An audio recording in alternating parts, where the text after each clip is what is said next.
So I would look and then wajua sasa that wakiwa in strike hawalipwi, so hey, I'm seeing the struggle at home. Yeah, nikaona Mm. hapana. So I decided Mm. to go to Rwanda. So that's where my journey with kwenda Kigali started in August. Mm. Mm-hmm. Yeah, August of 2016 or 15. 15. Mm-hmm. Mm-hmm. Yeah. So I went to Kigali in August, Mm-hmm. end of August, because I remember I just worked for a few days and it was end month. So Mm. I was there in September, October, November, then December. It so happened Mm-hmm. that the company wanted to expand, so they were opening a branch in Arusha. So the No, company is wait. owned by okay. So the company that you went to in Rwanda, it was something similar to what Triple A was doing. Yes, yes, But now, they were they were. they were exporting French beans, snow peas, such horticultural products. Mm. Yeah. And now they put you in the pack house. Yenye ulikuwa Yes. unataka kwenda, but you had to. Yeah. Yeah. So explain to us what what sort of Packers. work happens in the pack house. So pack house, as the word says, it's a packing zone or area. So what you do when produce comes from the farm, these export products you don't just take from the farm to and just sell. So you have to add value to them. So like for French beans, mostly their market was in UK, I think in France, if I recall. Yeah. So what you do, customers have different specifications on what they want. Let's say a customer wants a box, a 3 kg box of French beans packed into 250 grams. So there are these small things packaging they call panets.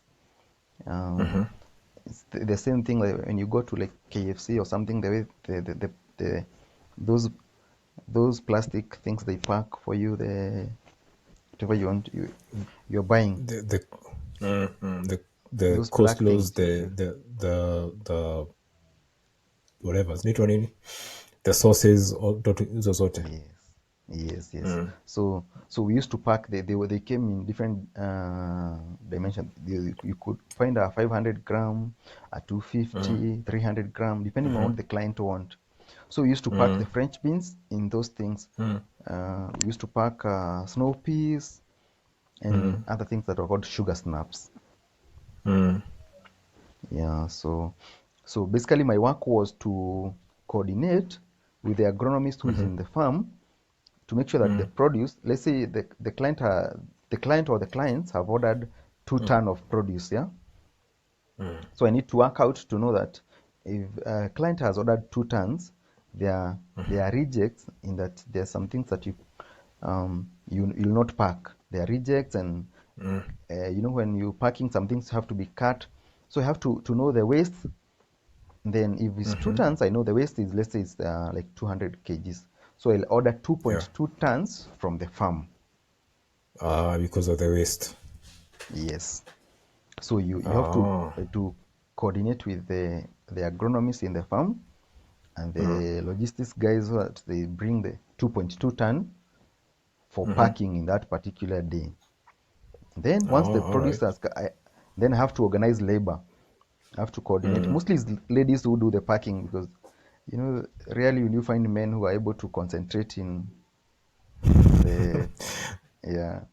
So men were mostly used in carrying like the heavy work, like carrying Yeah. the produce used to come in crates. So the French beans is well arranged in the crates. So the men will be done to assist in carrying because we had a cold room. Once the produce arrives, you have to take the produce to the cold room. Then you start. Mostly the produce would arrive at night, and then you start packing in the morning. Oh. And Yeah, so you stayed there until December? December. Yes.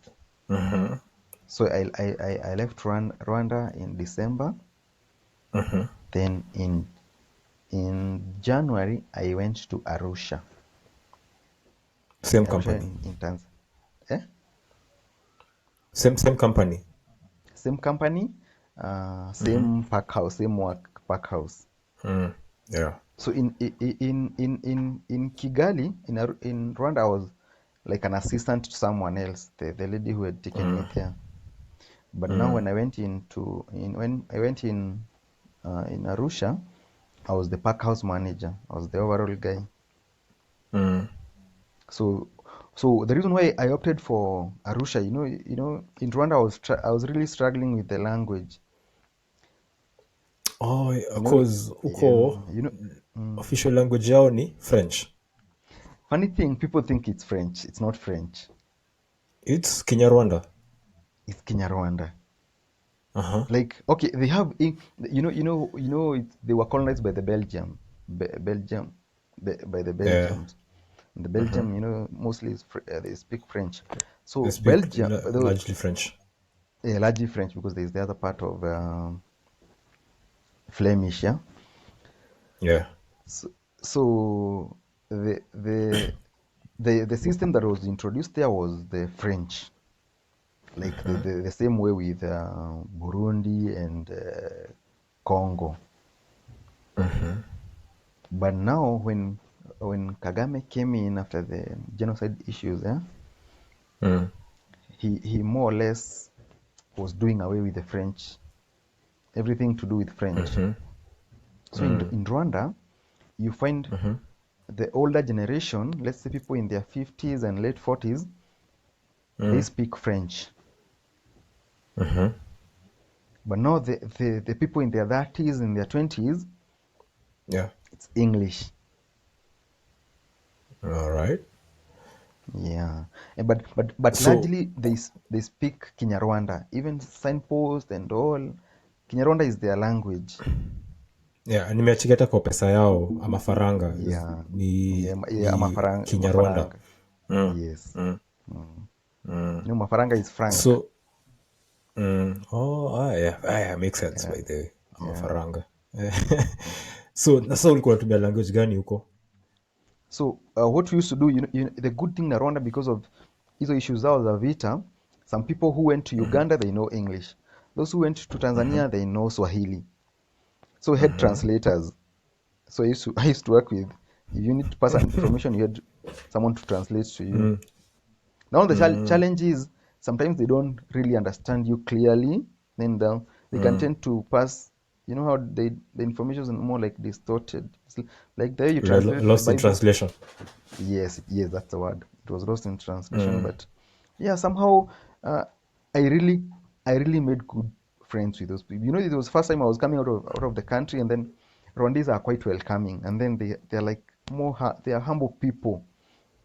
They're not the confrontation Haonaga people like. mambo mengi kama It's not sisi. like Kenyans. Like Kenyans are Kenyans kuna vile people are just like ready for war.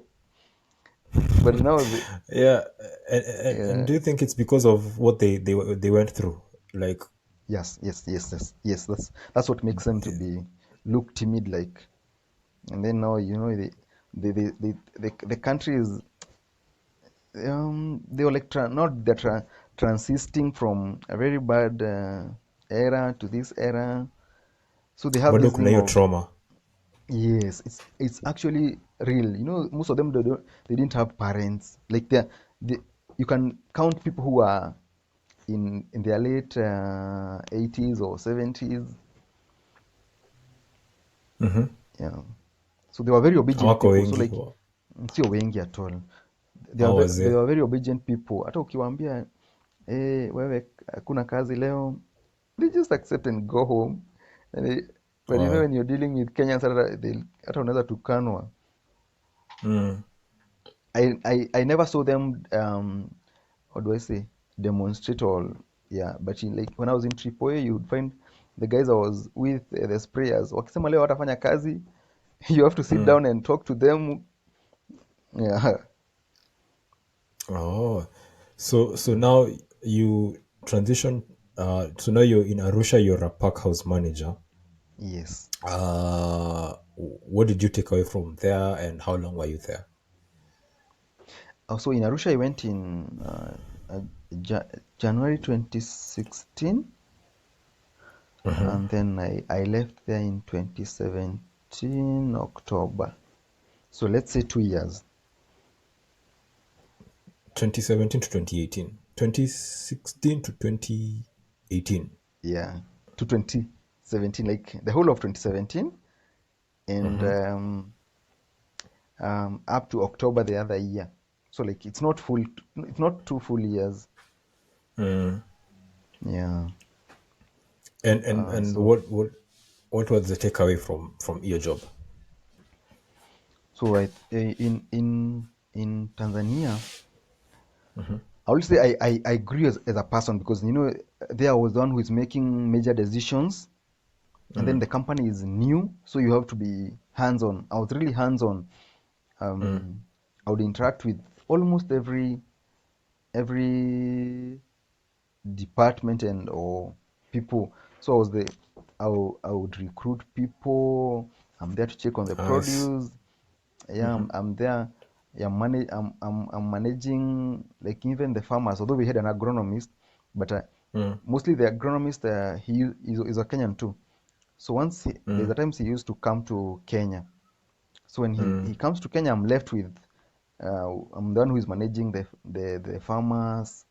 So I have to go to the farms to Ah. check the produce, the quality. Yeah. Yeah, there's a So very fundamental question I think I haven't asked. These companies, the yeah, AAA and now the one that you are working with yes, in Rwanda and Arusha, you yeah, say they have farmers. What's the model like? So are they contracting farmers or yes. No, in because in Tripoli they didn't Kabachi? have. Yeah, in Tripoli they didn't have farmers. They have their farm and they manage everything for themselves.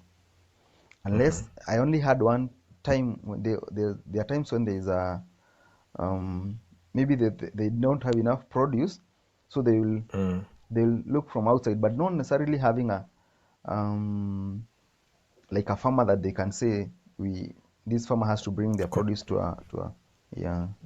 Maybe I remember they used to bring carrots, but it's when they don't have, or there's supply is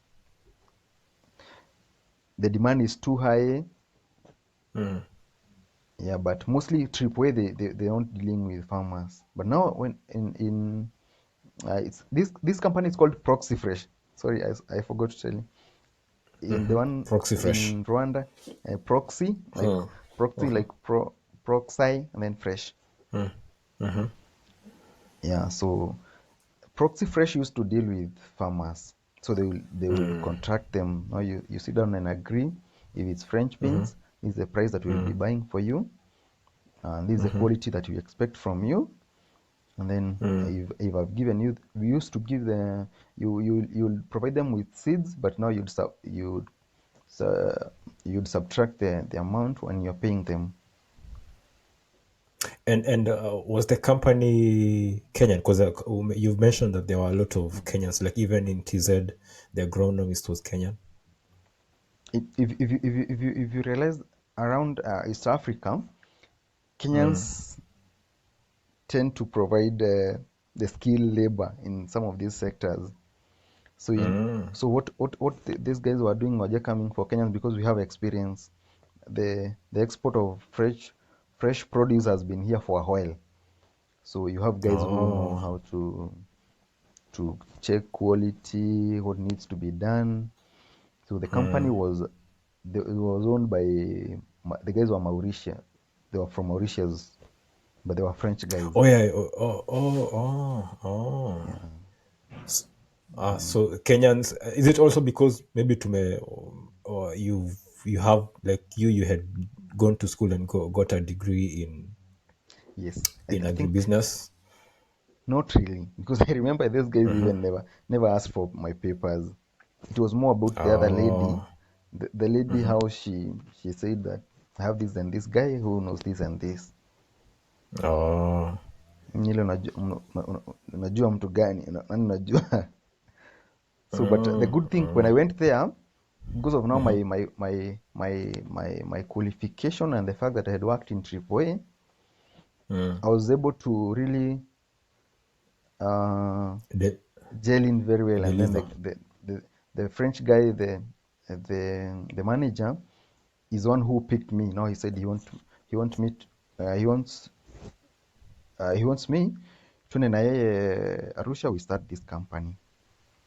Oh, all right. So they in Arusha they were setting up new operations, kabisa. Yes, kabisa, from scratch. Ah, and what's the beauty, what's the learnings of seeing such thing being built from scratch? Ni kama, because there's also like in other fields you can either go into like a mature company or you can get into a startup. But if you decide to go into a startup, when you umesema you yes, you may be employed in this department, but you might find yourself taking up so much responsibility just because hamko wengi. Um, I okay. It's how you look. You look at it. Of course, there were many challenges. At the same time, for me, it was so good because I was learning. I'm still new. I'm still like fresh from school because it's like less than a year since I came out of school. So for me, I took it as a learning experience, but there are quite many challenges there because even the place we are using for pack house, we were inside another company that was running a project of exporting fresh produce, and then they didn't, like, it collapsed. So they were leasing to us the pack house. Then you can had to Oh. operate under their rules. Yeah, so we always had this conflict with the With the company company that that was was leasing. yeah, because again they happened to be our supplier. You see, they were doing the French beans, they were supplying to us. Then for them, because it was owned by a Greek guy who happens to be a Kenyan citizen. Oh. So yeah, so even the guy had brought Kenyans there. So most people who were in management were Kenyans. Oh, so Kenyans Yeah, umedominate kila mahali. yes. Especially hizo sectors za farming and all. You, because Arusha and, let's say, Tanzania, they happen to have their soils are so good because they have not been farming these things for so long. So like Arusha, there's Oh. this mountain called Uh-huh. Mount Meru. Mount Meru is the mountain now in Arusha, and in Arusha town, you look at that, you see the mountain is called Mount Meru. So Mount Meru has this fresh water, and then they have the lands around there. Uh, Others they were coffee farms owned by the Germans. Initially they were colonized by Germans before. Before the Brits. Yes. So the lands were so good. They were still, I would call them virgin lands, but they were not highly used. So the produce was so good. Produce from Tanzania, you can't compare them from like produce from From Kenya. Kenya. Yeah, but Uh-huh. now the challenge is the farmers there, they don't have the experience of farming. Oh. So like you find like in French beans, they have there's something they used to call fine, extra fine.